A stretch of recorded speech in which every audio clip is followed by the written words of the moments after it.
మనసులో ఆ దృశ్యాన్ని శాశ్వతంగా ముద్రించుకొని మళ్ళీ జీవితంలో ఆ ముదనష్టపు అనామికలాగా నిందలు వేయకుండా అక్షింతలు వేసి ఆశీర్వదించాలని ప్రార్థిస్తున్నాను. ఒకే ఇంట్లో ఒకే కార్డు ఇవ్వాల్సిన నేను 3 కార్డులు ఇవ్వాల్సిన పరిస్థితి ఎందుకొచ్చిందో మీకు అర్థమవుతుందనుకుంటున్నాను. ఈ 2వ కార్డు ఇంకొకరికి ఇవ్వాలి. ఆ కూతురి పెళ్లి మీరు, మీలాంటి వారు, మీ దగ్గర అనుమానించడం నేర్చుకున్నవారు అనుకున్న పెళ్లి కొడుకు కాదు. కాబట్టి ఇక నుంచైనా మా కుటుంబం మీద, మీ కుటుంబంలో ఉన్న నా కూతుళ్ల మీద దృష్టి పెట్టకుండా, పెళ్లికొచ్చి చెడగొట్టే ఆలోచనలేవి పెట్టుకోకుండా అక్షింతలేసి ఆశీర్వదించాలని కోరుకుంటున్నాను. మా స్వప్న, నీకు పెళ్లైనప్పటి నుంచి నీ భర్తతో నేనెప్పుడూ మాట్లాడలేదే. నేను చెప్పానని చెప్పి అల్లుడు గారిని, మీ అత్తగారిని తీసుకునిరా. అలాగేనమ్మా. పూజనీయులు, ఇంత పెద్ద సంసారానికి మూల పురుషులు మీలాంటి ఆది దంపతులు నాలాంటి పేదరాలింట్లో పెళ్లికొస్తే సాక్షాత్తు ఆ పార్వతీ పరమేశ్వరులే వచ్చినట్టుగా నేను సంతోషపడతాను. ఇంతకీ ఈ పెళ్ళైనా సవ్యంగా జరుగుతుందా? అంటే చివరి నిమిషంలో పెళ్లి కొడుకు మాయమయ్యాడని, పీటల మీద పెళ్లి ఆగిపోతుందని ఎలాగూ వచ్చిన పేరు వచ్చింది కాబట్టి మా కళ్యాణ్కే ఇచ్చి కట్టబెట్టాలని అలాంటి కుట్రలేం చేయడం లేదు కదా అని నా అనుమానం. చాలా మంచి అనుమానాన్ని బయటపెట్టావు. నిన్నేం చేసినా పాపం లేదని అర్థమైంది. రుద్రాణి, నన్ను పేరు పెట్టి పిలుస్తున్నావా? ఏమే రుద్రాని అని పిలవమంటావా? ఒసే అనమంటావా? నేను చచ్చేదాకా నిన్ను మాత్రం నేను రుద్రాణి గారు అని పిలవను. ఆ విషయం ఇక మర్చిపో.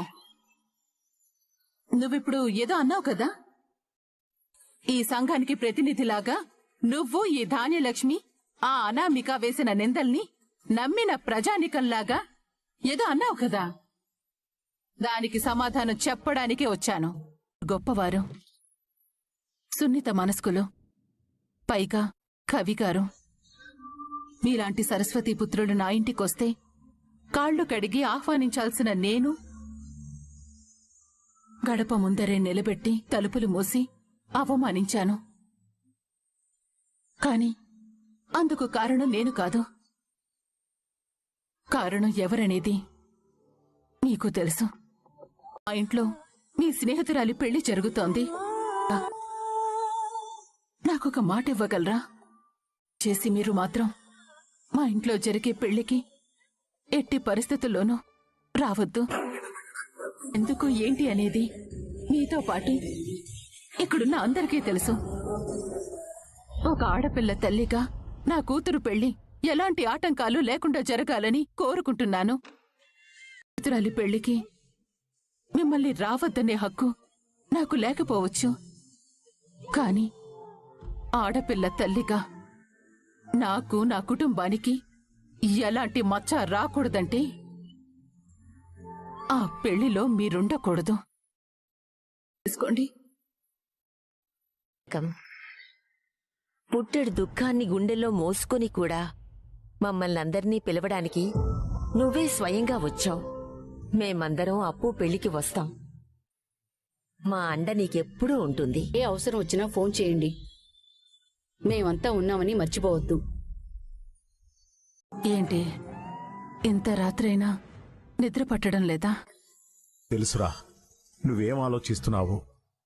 రేపు నీ పెళ్లి, దాని తర్వాత మమ్మల్ని అందర్నీ వదిలేసి వెళ్ళిపోవాల్సి వస్తుందనే కదా ఆలోచిస్తున్నావు.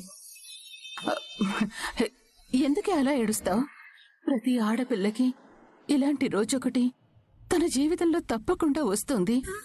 వాళ్ళని, పుట్టింటిని వదిలి వెళ్ళిపోక తప్పదు. ఈరోజు ఇలా కూర్చుని ఏడుస్తున్నావు, కానీ రేపు నీ పెళ్ళై నీ మొగుడుతో కలిసి సంతోషంగా ఉన్నప్పుడు మేం ఫోన్ చేసినా బిజీగా ఉన్నానంటూ పెట్టేస్తావు. పూర్తిగా మర్చిపోతావు.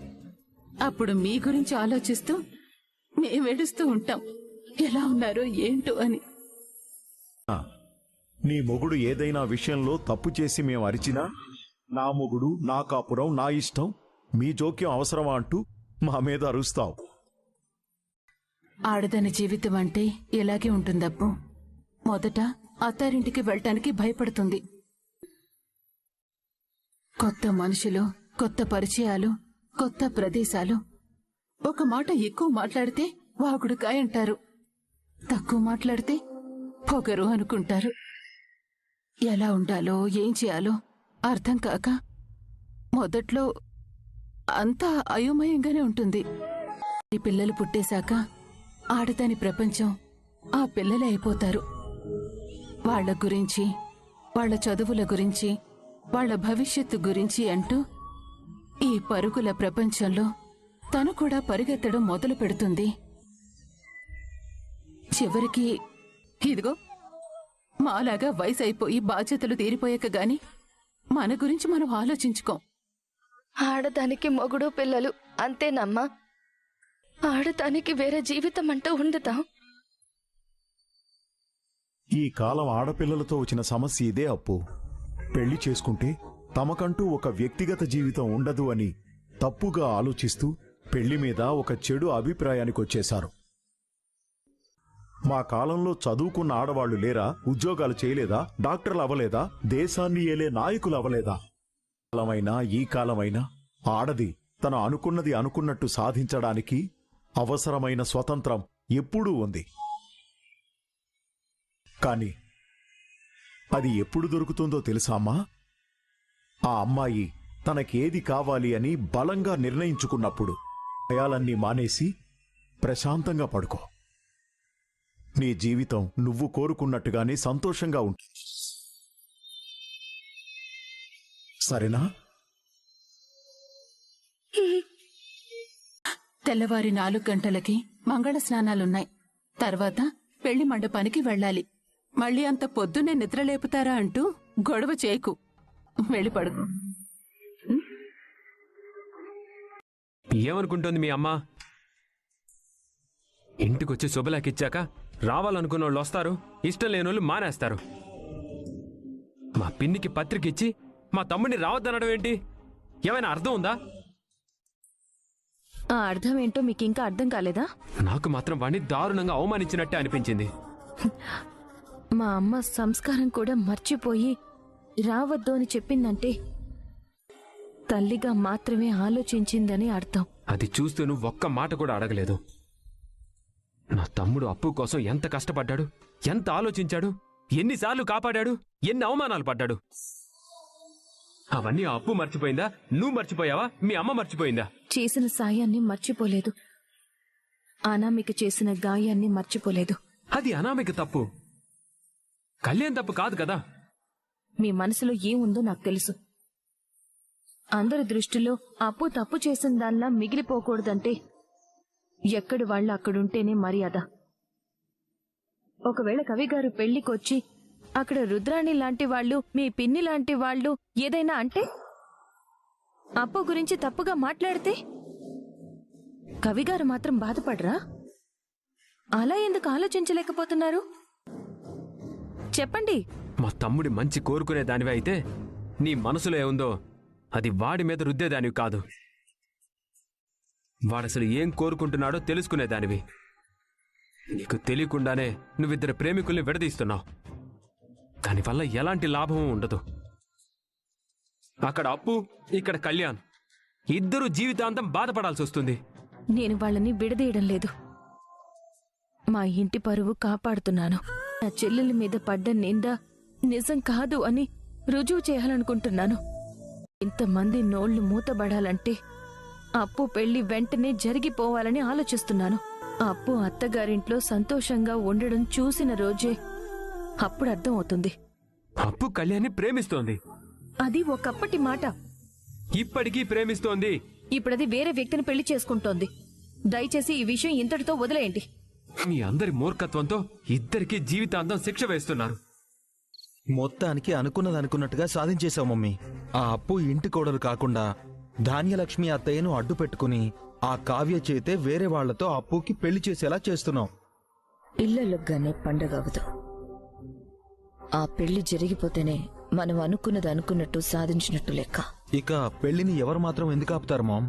ఎవరేంటి? ఆ కావ్య ఉంది కదా, పెళ్లి జరిపిస్తోందే తను కదా, మరి అలాంటప్పుడు తనే పెళ్ళెందుకు ఆపుతుంది? అలా అని మన ముందు నాటకం ఆడుతుండొచ్చు కదా. వెనక వేరే ఏదైనా ప్లాన్ వేసి కళ్యాణ్ని పెళ్లి మండపం వరకు తీసుకొచ్చి అప్పుకి కళ్యాణ్కి పెళ్లి జరిగేలా చేస్తే అప్పుడేం చేస్తావు? అందుకే ఆ కళ్యాణ్ అసలు పెళ్లి మండపానికి రాకుండా చేయాలి. నాకెందుకో నువ్వు అనవసరంగా టెన్షన్ పడుతూ ఆ కావ్యకి లేనిపోని ఆలోచనలు ఇస్తున్నావేమో అనిపిస్తోంది. దీన్ని ఇలాగే వదిలేస్తే అప్పుకి వేరే వాళ్లతో పెళ్లి జరుగుతుందని అనుకుంటున్నాను. అవకాశం ఎప్పుడూ మన చేతుల్లోనే ఉండాలి రాహుల్. ఒక్కసారి అది శత్రువు చేతుల్లోకి వెళ్ళిపోతే మనం కూడా వాళ్ళ కంట్రోల్లోకి వెళ్ళిపోతాం. ఆ అవకాశం నేను కావ్యకివ్వను. మరేం చేద్దాం అనుకుంటున్నావు? ఉందిగా మీ చిన్నత్తయ్య, దాన్ని వాడుకొని కళ్యాణ మండపానికి రాకుండా ఆపుతాను. అదే మనకు మంచిది. నిజంగా కళ్యాణ్కి అప్పుని పెళ్లి చేసుకోవాలి అని ఉంటే నువ్వు కళ్యాణ మండపానికి రాకుండా ఆపినంత మాత్రాన వదిలేస్తాడా? ఏం చేసినా పెళ్లి చేసుకుంటాడు కదా. నువ్వు చెప్పింది కూడా నిజమే రాహుల్. వాడు పెళ్లి మండపంలో కాదు, అసలు ఈ ఊళ్ళోనే లేకుండా చేయాలి. చేస్తా. ఏం చేస్తావో ఏంటో. నీ ఆత్రం చూస్తుంటే నువ్వే వాళ్ళకి దగ్గరుండి పెళ్లి చేసేలా ఉన్నావు. ఇంత ఆలస్యమైనా ఇంటికి రాకుండా ఏం చేస్తున్నారు? దారి మర్చిపోయారా ఏంటి? త్వరగా రండి. మా అన్నయ్య ఇంటికి రాలేదని కంగారు పడుతున్నావా? దారి మర్చిపోయారేమోనని కాల్ చేశాను. ఇప్పుడు నువ్వు ఆలోచించాల్సింది నీ మొగుడు గురించి కాదు ధాన్యలక్ష్మి, నీ కొడుకు గురించి. ఇంకా ఆలోచించడానికి ఏముంది? తెల్లారితే అప్పుకి పెళ్ళైపోతుంది. కొన్ని రోజులకి దాన్ని మర్చిపోయి వాడు కూడా సంతోషంగా ఉంటాడు. ఇదంతా మనం కోరుకున్నది, కానీ కోరుకున్నది కోరుకున్నట్టుగా జరుగుతుందన్న గ్యారంటీ ఉందా? ఏమంటున్నావు నువ్వు? నాకు అర్థం కావడం లేదు. ఇప్పటి వరకు కావ్య మనం అనుకున్నట్టుగా చేస్తోంది, కానీ తన అసలు ప్లాన్ చివరి నిమిషంలో మారిస్తే, కళ్యాణ్ మనసు మార్చి అప్పుతో పెళ్లి జరిపించాలని అనుకుంటే అప్పుడేం చేస్తావు? అందుకే చెప్తున్నా, మన జాగ్రత్తలో మనం ఉండాలి. అయితే ఇప్పుడు ఏం చేయమంటావు? కళ్యాణ్ అసలు ఊర్లోనే ఉండకూడదు. అప్పు మెడలో తాళి పడే వరకు నీ కొడుకు ఆ కావ్యకు అందుబాటులో ఉండకూడదు. నువ్వు చెప్పింది నిజమే. వాణ్ణి అర్జెంటుగా బెంగళూరులో ఉన్న మా అమ్మ వాళ్ళ ఇంటికి పంపిస్తాను. ముందా పంచే.